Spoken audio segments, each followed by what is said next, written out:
ఆకాశవాణి ప్రాంతీయ వార్తలు చదువుతున్నది కె ఉమారాణి. ముఖ్యాంశాలు. మహాకుంభమేళాలో ప్రధానమంత్రి నరేంద్ర మోదీ ఈరోజు పుణ్యస్నానం ఆచరించారు. రాష్ట్ర ముఖ్యమంత్రి నారా చంద్రబాబు నాయుడు పలు శాఖలపై ఈరోజు సమీక్ష నిర్వహించనున్నారు. ఢిల్లీలో పర్యటిస్తున్న రాష్ట్ర ఐటీ శాఖ మంత్రి నారా లోకేష్ ఈరోజు కేంద్ర రక్షణ శాఖ మంత్రి రాజ్నాథ్ సింగ్తో సమావేశమయ్యారు. అనంతపురంలో ఈరోజు అనంత ఉద్యాన సమ్మేళనం కార్యక్రమం జరుగుతోంది. జాతీయ క్రీడల్లో రాష్ట్రం తరపున పతకాలు సాధించిన విజేతలను ముఖ్యమంత్రి నారా చంద్రబాబు నాయుడు అభినందించారు. ఇక వార్తల వివరాలు. ఉత్తరప్రదేశ్లో జరుగుతున్న మహాకుంభమేళాలో ప్రధానమంత్రి నరేంద్ర మోదీ ఈరోజు త్రివేణి సంగమం వద్ద పుణ్యస్నానం ఆచరించారు. అనంతరం గంగానదికి హారతి ఇచ్చి పూజలు నిర్వహించారు.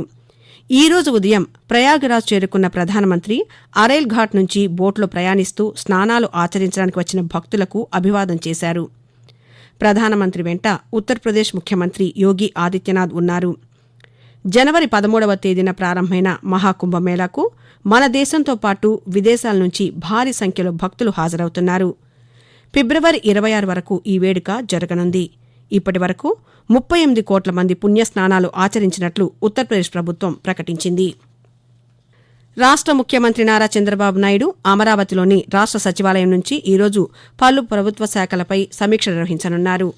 ఈ మధ్యాహ్నం విద్యుత్ శాఖపై సమీక్ష నిర్వహించిన అనంతరం రాష్ట్రంలో ఎలక్ట్రిక్ బస్సుల కొనుగోలు, వినియోగం, నిర్వహణపై అధికారులతో సమీక్షా సమావేశం జరుపుతారు. ఈ కార్యక్రమంలో సంబంధిత శాఖల అధికారులు పాల్గొననున్నారు. ఉద్యాన పంటలకు మార్కెటింగ్ సదుపాయం, ఉత్పత్తుల ఎగుమతులను ప్రోత్సహించే లక్ష్యంతో ఈరోజు అనంతపురంలో ఉద్యాన సమ్మేళనం కార్యక్రమం నిర్వహిస్తున్నారు. ఈ కార్యక్రమంలో రాష్ట్ర ఆర్థిక శాఖ మంత్రి పయ్యావుల కేశవ్తో పాటు జిల్లాకు చెందిన ప్రజాప్రతినిధులు పాల్గొన్నారు.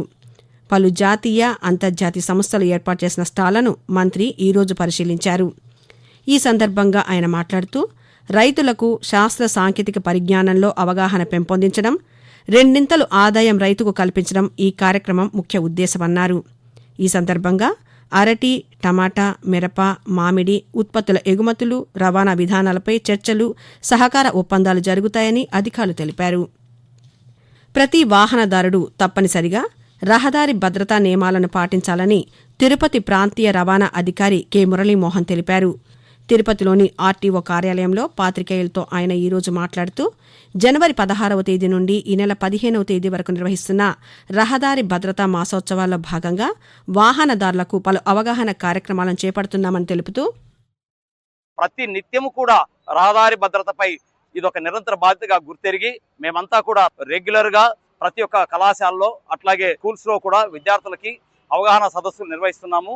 అలాగే ఎన్ఫోర్స్మెంట్, రోడ్ సేఫ్టీ దృష్ట్యా హెల్మెట్, సీట్ బెల్ట్, తర్వాత ఓవర్ స్పీడింగ్, తర్వాత డ్రంక్ అండ్ డ్రైవింగ్ ఇలాంటి అంశాల మీద ప్రత్యేక దృష్టి సారించి కేసులు నమోదు చేయటమే కాకుండా వారికి అవగాహన కూడా కల్పిస్తున్నాము.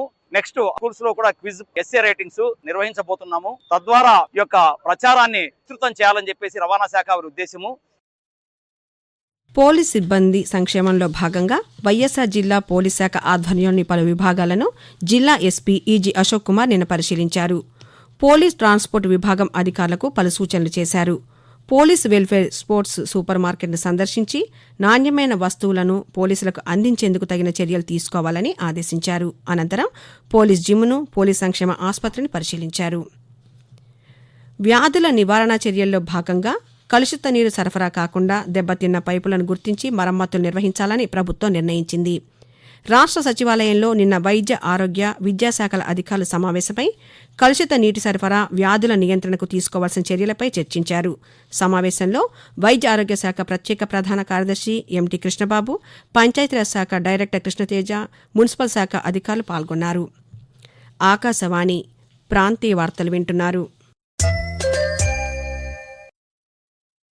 ఢిల్లీలో పర్యటిస్తున్న రాష్ట్ర ఐటీ శాఖ మంత్రి నారా లోకేష్ ఈరోజు కేంద్ర రక్షణ శాఖ మంత్రి రాజ్నాథ్ సింగ్తో సమావేశమయ్యారు. ఈ సందర్భంగా మంత్రి లోకేష్ రాష్ట్రంలో కూటమి ప్రభుత్వం ఏర్పాటయ్యాక జరుగుతున్న అభివృద్ది కార్యక్రమాలను వివరించారు. రాష్ట్రానికి డిఫెన్స్ రంగ పరికరాల తయారీలో పెద్ద ఎత్తున పెట్టుబడులు, ఉద్యోగ అవకాశాలు వస్తున్న నేపథ్యంలో కొన్ని యూనిట్లు వచ్చేలా సహకరించాలని కోరారు. ఈ సందర్భంగా రాజ్నాథ్ సింగ్ మాట్లాడుతూ ఆంధ్రప్రదేశ్ అభివృద్ధికి తమ వంతు సహాయ సహకారాలు అందిస్తామని హామీ ఇచ్చారు. ఈ కార్యక్రమంలో కేంద్ర మంత్రులు రామ్మోహన్ నాయుడు, శ్రీనివాస వర్మ, పలువురు పార్లమెంట్ సభ్యులు పాల్గొన్నారు. నీటి వనరుల అభివృద్ధి కార్యక్రమాలపై అవగాహన కల్పించడమే లక్ష్యంగా ఈరోజు దేశవ్యాప్తంగా కేంద్ర గ్రామీణాభివృద్ధి మంత్రి శివరాజ్ సింగ్ చౌహాన్ వాటర్ షెడ్ యాత్రను ప్రారంభిస్తారు. జల్ లాయే ధన్ ధాన్య అనే ఇతివృత్తంతో జరిగే ఈ సామూహిక ప్రచారం దాదాపు 60 నుంచి 90 రోజుల పాటు 26 రాష్ట్రాలు, 2 కేంద్రపాలిత ప్రాంతాల్లోని 805 ప్రాజెక్టుల్లో ఉంటుందని అధికారులు తెలిపారు. నిన్న ఢిల్లీలో కేంద్ర మంత్రి పాత్రికేయులతో మాట్లాడుతూ ఈ ప్రచారంలో ఎక్కువ మంది భాగస్వాములు కావాల్సిన అవసరం ఉందన్నారు. ప్రధానమంత్రి కృషి సించాయి యోజన 2.0లో భాగమైన ఈ ప్రచారం వ్యవసాయం, జీవనోపాధి, పర్యావరణ ఆరోగ్యాన్ని పెంపొందించడంలో స్థిరమైన సహజ వనరుల నిర్వహణ పాత్రను తెలియజేస్తుంది. రాష్ట్రంలో 10వ తరగతి ఓపెన్ స్కూల్ పబ్లిక్ పరీక్షలకు ఆంధ్రప్రదేశ్ సార్వత్రిక విద్యాపీఠం షెడ్యూల్ విడుదల చేసింది. మార్చి 15 నుంచి 28వ తేదీ వరకు పరీక్షలు నిర్వహించనున్నట్లు అధికారులు తెలిపారు. ప్రతిరోజు ఉదయం 9:30 నుంచి మధ్యాహ్నం 12:30 వరకు పరీక్షలు జరుగుతాయని అధికారులు స్పష్టం చేశారు. ప్రతి విద్యార్థి జీవితంలో 10వ తరగతి పరీక్షలు కీలక దశ అని, మంచి మార్కులు సాధించి ఉన్నత కోర్సుల దిశగా అడుగులు వేయాలని ఎన్టీఆర్ జిల్లా కలెక్టర్ డాక్టర్ జి. లక్ష్మీషా విద్యార్థులకు సూచించారు. విజయవాడలోని కస్తూరిబాయిపేట సాంఘిక సంక్షేమ వసతి గృహాన్ని నిన్న రాత్రి కలెక్టర్ పరిశీలించారు. ప్రతి ఒక్కరిపైన ప్రత్యేకంగా దృష్టి సారించాలని ఈ సందర్భంగా వసతి గృహ అధికారులను ఆదేశించారు. మార్చి 15 నుంచి 10వ తరగతి పరీక్ష జరగనున్న నేపథ్యంలో పరీక్షల్లో 100% ఉత్తీర్ణతకు కృషి చేయాలని, ప్రత్యేక శ్రద్ధ పెట్టి విద్యార్థుల అభ్యసన సామర్థ్యాలను మెరుగుపరుచుకోవాలని సూచించారు. ఉత్తరాఖండ్లో జరుగుతున్న జాతీయ క్రీడలలో రాష్ట్ర క్రీడాకారులు నిన్న 2 కాంస్యాలు గెలుచుకున్నారు. మహిళల కనోయ్ స్లాలం C1లో దొడ్డి చేతన భగవతి 3వ స్థానంలో నిలవగా, బ్యాడ్మింటన్ పురుషుల డబుల్స్లో కర్రి సాయి పవన్, షేక్ గౌస్ జోడీ కూడా కాంస్యం సాధించింది. అదేవిధంగా ఈరోజు జరిగిన కాంపౌండ్ సింగిల్ ఈవెంట్లో నెల్లూరుకు చెందిన టి గణేష్, మణిరత్నం కాంస్య పతకం సాధించారు.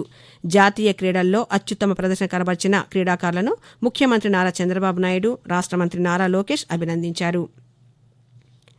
బుర్రకథ పితామహుడు షేక్ నాజర్ జయంతి ఈరోజు. గుంటూరు జిల్లా పొన్నేకల్లు గ్రామంలో 1920 ఫిబ్రవరి 5వ తేదీన ఆయన జన్మించారు. పల్నాటి యుద్ధం, బొబ్బిలి యుద్ధం, అల్లూరి సీతారామరాజు, బెంగాల్ డొక్కల కరువు మొదలైన ఇతివృత్తాలతో సమకాలీన రాజకీయాలను జోడించి బుర్రకథలు రూపొందించి ఆయన ప్రదర్శించారు. తెలుగువారి సాంస్కృతిక జీవనంలో ప్రముఖ స్థానం వహించిన కళారూపం బుర్రకథకు గౌరవం కల్పించి ప్రజాకళగా తీర్చిదిద్దిన నాజర్ కమ్యూనిస్టు ఉద్యమాల్లో అనేకసార్లు జైలు శిక్ష అనుభవించారు. 1986లో కేంద్ర ప్రభుత్వం నుండి పద్మశ్రీ బిరుదును పొందిన షేక్ నాజర్ 1997 ఫిబ్రవరి 21వ తేదీన తుది శ్వాస విడిచారు. శ్రీ పొట్టి శ్రీరాములు నెల్లూరు జిల్లా రామాయపట్నం పోర్టు సమీపంలో 6,000 ఎకరాల్లో భారత్ పెట్రోలియం కార్పొరేషన్ 96,862 కోట్ల రూపాయలతో green field refinery, petrochemical complex ఏర్పాటు చేస్తున్నట్లు కేంద్ర ఎరువులు, రసాయనాల శాఖ సహాయ మంత్రి అనుప్రియ పటేల్ తెలిపారు. నిన్న రాజ్యసభలో తెలుగుదేశం పార్టీ పార్లమెంట్ సభ్యులు బేద మస్తాన్రావు అడిగిన ప్రశ్నకు ఆమె సమాధానమిస్తూ ఏటా 9 నుండి 12 మిలియన్ టన్నుల ఉత్పత్తి సామర్థ్యంతో ఈ రిఫైనరీని ఏర్పాటు చేస్తున్నామని, దీనికి రాష్ట్ర ప్రభుత్వం ఆమోదం తెలిపిందని చెప్పారు.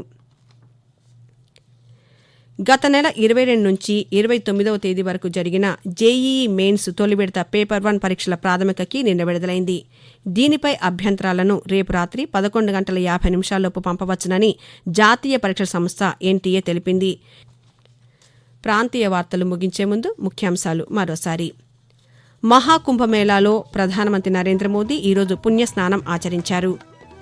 రాష్ట్ర ముఖ్యమంత్రి నారా చంద్రబాబు నాయుడు పలు శాఖలపై ఈరోజు సమీక్ష నిర్వహించనున్నారు.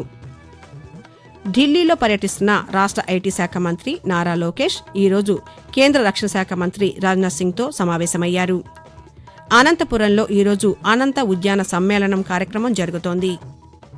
జాతీయ క్రీడలలో రాష్ట్రం తరపున పతకాలు సాధించిన విజేతలను ముఖ్యమంత్రి నారా చంద్రబాబు నాయుడు అభినందించారు. ఆకాశవాణి ప్రాంతీయ వార్తలు ఇంతటితో సమాప్తం. తిరిగి సాయంత్రం 6:10 ప్రాంతీయ వార్తలు వింటారు.